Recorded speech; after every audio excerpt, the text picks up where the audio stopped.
Live from Las Vegas, I'm Diego Sanchez, president of HousingWire, and I'm joined this morning by Seth Hooper, the Chief Product Officer at Mortgage Cadence. Seth, it's so great to talk with you today. Yeah, it's great to be here. Very excited about everything that's going on in our industry, and great to be here in Las Vegas and be able to talk to all of our clients and other lenders in the industry. Yeah, so tell us about that role, Chief Product Officer at Mortgage Cadence. Yeah, so I've been in this industry for 25 years.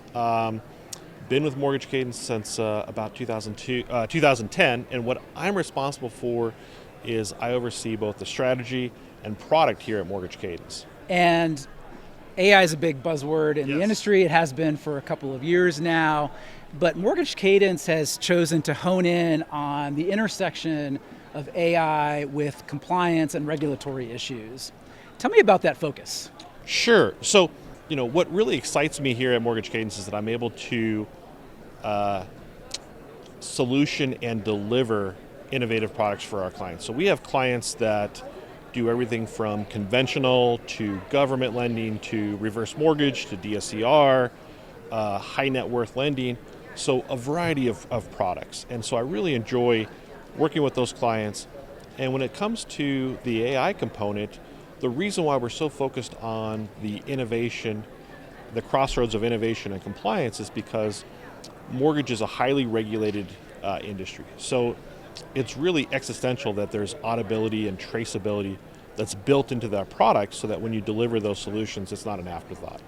Yeah, and it's crazy. I feel like every couple of days we're moving forward a year in AI time, and it's far outstripping what the regulatory bodies and what national legislatures and state legislatures can keep up with. Yes. So how do you help lenders stay compliant when AI is innovating so quickly? Sure. A lot of lenders will say, or people in conversation will say, what's the best model to pick to make sure that you're staying on top of those things? And I say, really the first thing you've got to look at is you've got to start with your governance and your governance policies, because you've got to ensure that they are robust and thorough enough that they're going to adopt as those models or AI changes. So, some of the key tenets of that is going to be the proportionality of it. What is you got to go through and you've got to really rank and put your AI usages into different asset categories, because there's going to be things that are going to be more assistive, like in our platform, helping a user navigate to a specific page, or on how to put additional data field in, versus things that are going to be impacting that credit decision. So if it's credit impacting, you've got to have much stricter oversight and policies around that than, say, assistive.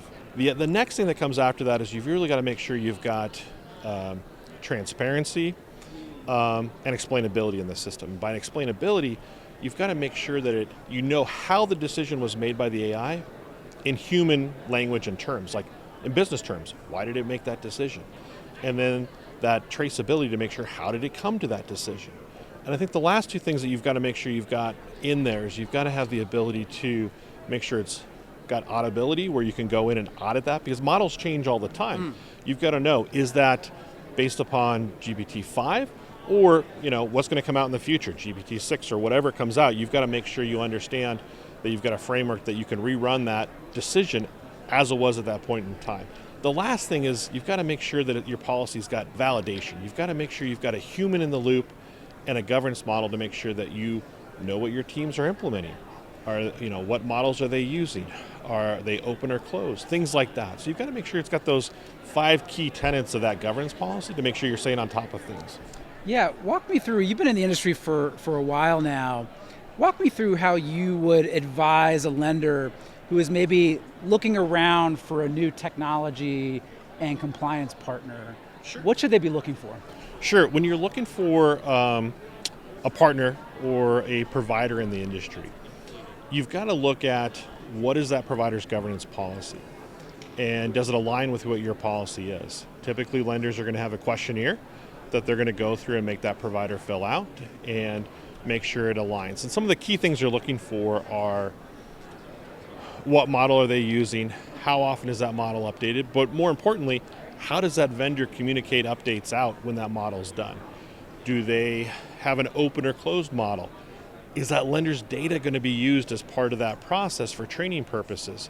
So you've got to ask your vendor, how are they going to handle these situations? How are they going to take your feedback and improve that into the system? Lastly, you've got to, ensure that how is that, vendor keeping track of your key privacy attributes of your consumer, because there's going to be more and more biometric data and things like that to make sure how are those being protected. So in your role as Chief Product Officer, how are you balancing innovation with compliance? And then how are you sharing that balance with your team and then helping them share that balance with Mortgage Cadence's clients? I've got a passion for compliance. And, a lot of people look at, well, what is the purpose of that compliance? What is the purpose of that governance? And they're saying, well, it's to protect consumers. But historically, the protection of consumers has kind of hindered speed and innovation and the time you go. And I look at it as really what you've got to do is to say, how do we align those things? In business, a lot of times expectations aren't set right because you've got misalignment. And really what you want is you want alignment with the consumer and the lenders and regulators.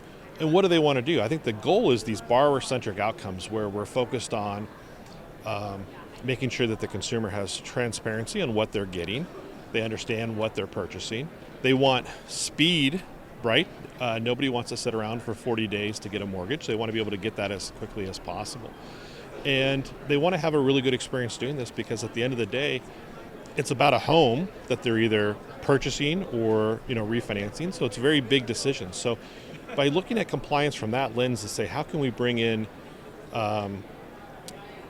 speed and safety with that same alignment to get that overall goal, by taking that lens of it, I think people look at it and say, oh, this is a really positive thing and something that we can work together on versus just being, oh, it's compliance, we have to do it. Right. So move fast, but this is mortgage, so maybe you shouldn't break things. Yes, absolutely. You've got to make sure that you've got the speed in there, but you want that safety aspect of it, and so you got to make sure that you've got the transparency with everything you do. So in your role, I would guess you get to look ahead and think about what the future is going to bring and how it's going to impact your clients. What do you think about the future of mortgage and Mortgage Cadence's role in that future? When I look back, when I got in this industry 25 years ago, things were still very much a paper business. Everything was printed out. They had file folders that they would wheel around between desks to do things. And our focus has been, how do we get to a digital mortgage as quickly as possible? And I can see now, and there's certainly aspects in the industry today where there are certain boxes, small little boxes where certain loans will go through the system very quickly, right? Where you've got a fully automated HELOC. You've got certainly situations where you can have a pretty automated conventional loan. But I see that box expanding where the majority of the market is going to have a fully digital experience that's really going to bring down the speed it takes to get a mortgage. And here at Mortgage Cadence, we've really been focused on how do we make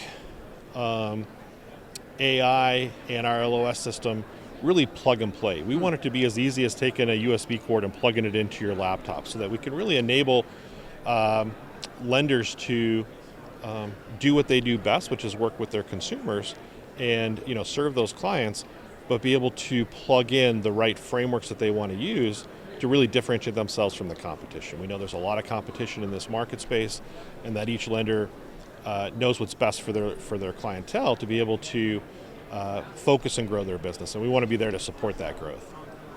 Well, Seth, thank you so much for joining me today. I think we've had a really interesting and productive conversation about AI, Mortgage Cadence, and your role in the future of mortgage. Again, thank you so much for joining me today. All right, thank you so much.